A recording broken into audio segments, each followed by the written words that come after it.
Yan, magandang umaga mga kataktika. At ngayong araw na to ay ha-harvest tayo nitong ating loyang dilaw or turmeric na nakatanim sa sako.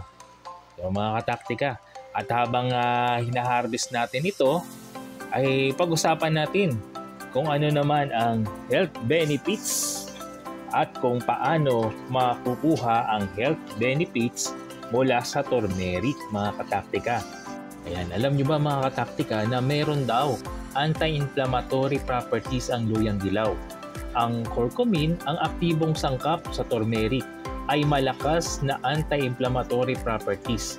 Maaari itong makatulong sa pagbawas ng pamamaga sa katawan na nauugnay sa iba't ibang mga chronic na sakit. Pangalawa, ito ay merong antioxidant effect. Ang turmeric o luyang dilaw ay isang mabisang antioxidant. Ibig sabihin nito ay makakatulong ito sa pagprotekta ng mga cells ng katawan mula sa pinsala na dulot ng mga free radicals. Makakatulong ito upang mabawasan ang mga panganib ng iba't ibang uri ng sakit. O yan mga kataktika, since nasa sako siya, ganito lang natin siya haharbisin. Yan. At ito pa mga kataktika, ang luyang dilaw o turmeric ay effective na pain relief. May mga pag-aaral na nagpapahiwatig na ang turmeric ay maaaring epektibo upang mabawasan ang mga sakit at maagapan ang mga sintomas at kondisyon tulad ng osteoarthritis at rheumatoid arthritis. Ito ay magandang tulong din sa digestive health mga kataktika. Ang turmeric ay isang halaman na makakatulong sa digestion sa pamamagitan ng maayos na produksyon ng bile at pagbawas ng mga sintomas ng indigestion. Maaari rin itong makatulong sa irritable bowel syndrome or IBS. At mga kataktika, magandang halaman din ang luyang dilaw para sa heart health o kalusugan sa ating puso. Ang turmeric ay maaaring magkaroon ng positibong epekto sa kalusugan sa puso sa pamamagitan ng pagpapabuti ng pagpapatakbo ng endothelium, ang lining ng mga blood vessels. Maaari rin itong makatulong sa pagpapababa ng antas ng kolesterol at pagsustento sa puso. Mga kataktika, malaking tulong din ito sa brain health. Ang curcumin ay maaaring magkaroon ng neuroprotective effect at maaaring magpababa ng panganib ng neurodegenerative disease tulad ng Alzheimer disease. Meron din itong anti-cancer properties. May mga pag-aaral na nagpapahiwatig na ang curcumin ay maaaring pigilan ang paglaki at pagkalat ng mga cells ng kanser. Maaari itong maging komplementaryong treatment para sa kanser. Magandang tulong din para sa skin health. Ang turmeric o luyang dilaw mga kataktika ay tradisyonal na ginagamit para sa mga skin condition at maaari itong makatulong sa pagbawas ng acne, psoriasis at iba pang inflammatory skin condition. Magandang tulong din ito sa immune system support. Ang anti-inflammatory at antioxidant properties ng turmeric o luyang dilaw ay makakatulong sa pag-boost ng immune system at pagsustento sa pangkalahatang kalusugan. Ang luyang dilaw or turmeric mga kataktika ay maganda rin ang maitutulong sa weight management. Ipinapakita na ilang mga pag-aaral na maaaring makatulong ang curcumin sa weight management sa pamamagitan ng pagbawas ng pamamaga at pagtulong ng fat metabolism. O yan mga kataktika. At kahit papaano ay naglaman yung ating luyang dilaw or turmeric na nakatanim sa sako. So kahit sabihin na konti siya, ang mahalaga, pag may tinanim, may mahaharvest din. Tuloy natin ang benepisyo ng luyang dilaw or turmeric. Ito ay malaking tulong para sa liver health. Ang turmeric ay maaaring sumuporta sa kalusugan ng atay sa pamamagitan ng pagsulong ng detoxification process at protekta sa atay mula sa mga pinsala. Malaking tulong din ito mga kataktika sa diabetes management. Ang turmeric ay maaaring makatulong sa regulasyon ng antas ng blood sugar at pagpapabuti ng insulin sensitivity sa mga may type 2 diabetes. Mga kataktika, yan yung ating na-harvest na luyang dilaw. Mahalagang tandaan mga kataktika na bagamat mayroong mga potensyal na mga health benefits ang turmeric, hindi ito isang kagamutan na agad-agad or instant healing. Maaaring mababa ang bioavailability ng curcumin, kaya't karaniwang nire-recommenda na kumain ng turmeric kasama ng black pepper or bilang supplement upang mapabuti ang absorption. Kung mayroon kang mga umiiral na kondisyon sa kalusugan o umiinom ng gamot, magandang magkonsulta sa mga professional sa kalusugan bago isama ang turmeric sa iyong daily routine or food diet. Ayan yung benepisyo ng mga luyang dilaw or turmeric sa ating kalusugan.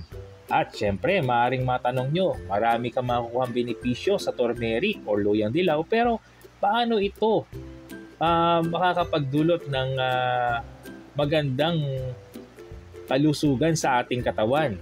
Ito, mga kataktika, ang kasagutan dyan. Pwede mo itong ihalo sa iyong pagluluto o pagkain. Karaniwan ang ginagamit ang turmeric sa pagluluto at ito ay isang pangunahing sangkap na maraming mga putahe mula sa India at Southeast Asia.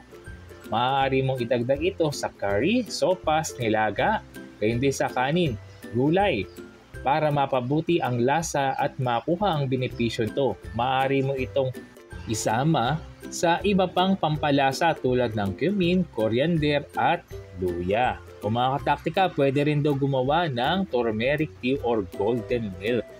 Kilalang-kilala ang turmeric tea or golden milk bilang isang paraan upang makakain ng turmeric.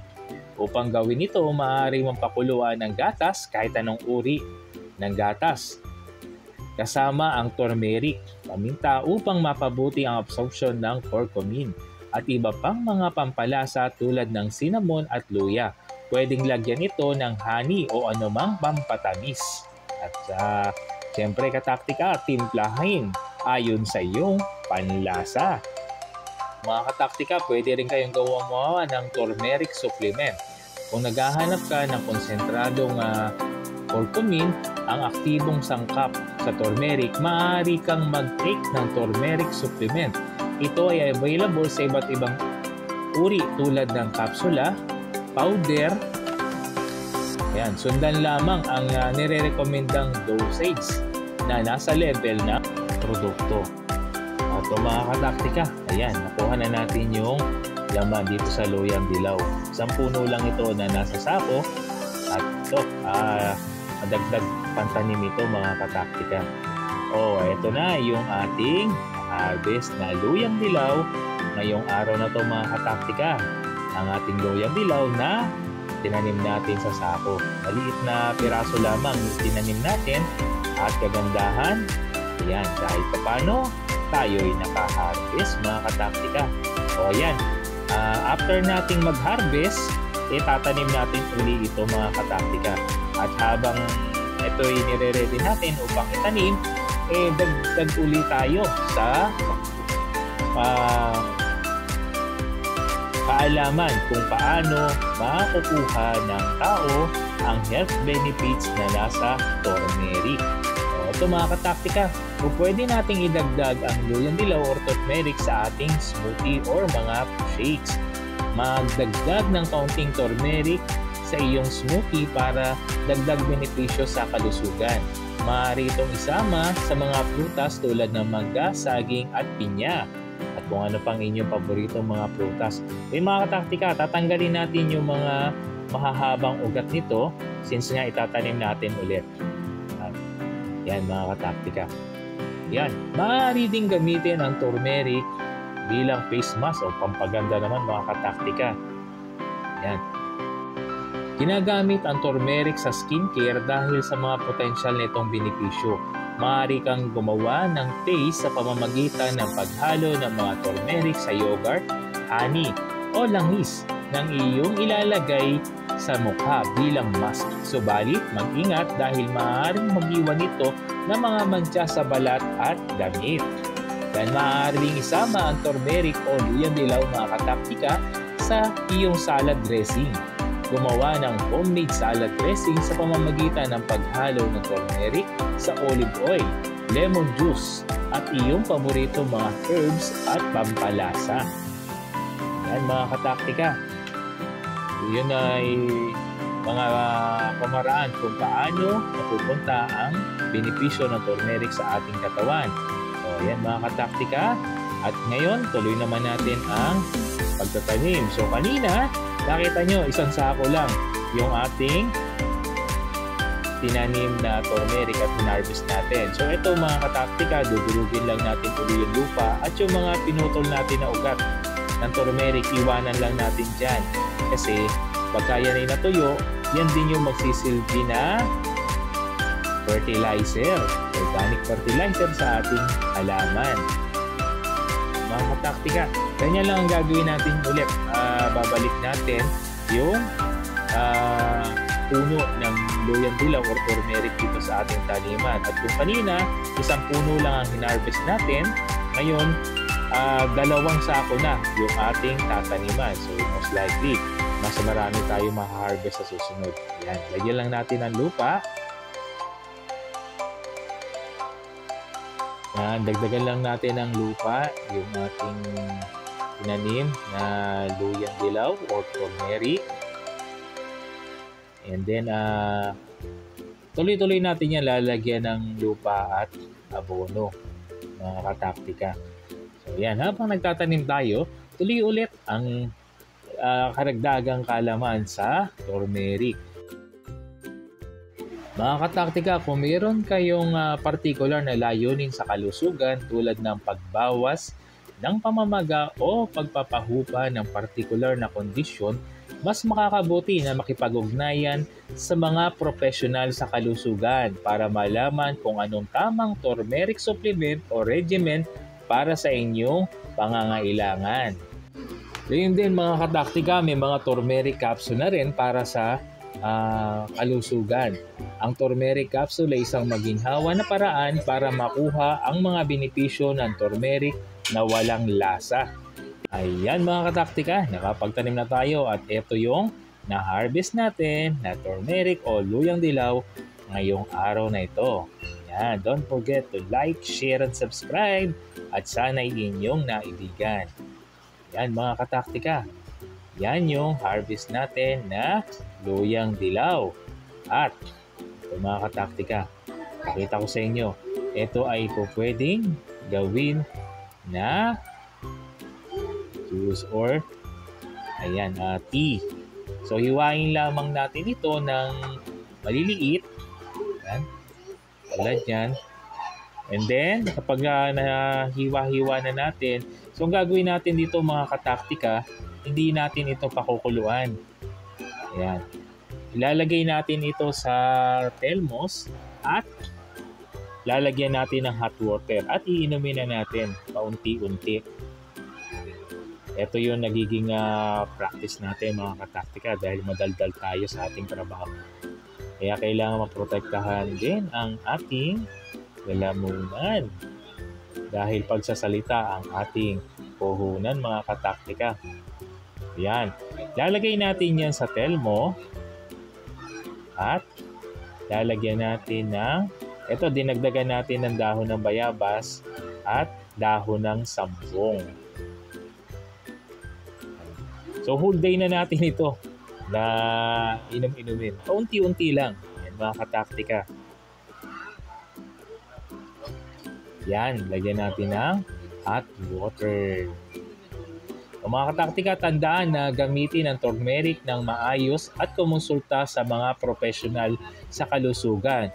Kung mayroon ka mga umiiral na kondisyon sa kalusugan o umiinom ng gamot, bagamat maaaring magbigay ng maraming benepisyo sa kalusugan ng turmeric, hindi ito kapalit ng profesional na payo o treatment sa medisina.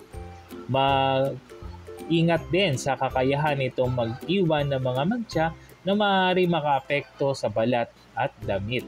Ang pagkakaroon ng turmeric sa iyong pang-araw-araw na buhay ay maaaring maging masustansya at malusog na pampalasa sa iyong dieta at self-care practice na maaari magbigay ng iba't ibang benepisyo at kalusugan para sa pangkalahatang kagalingan.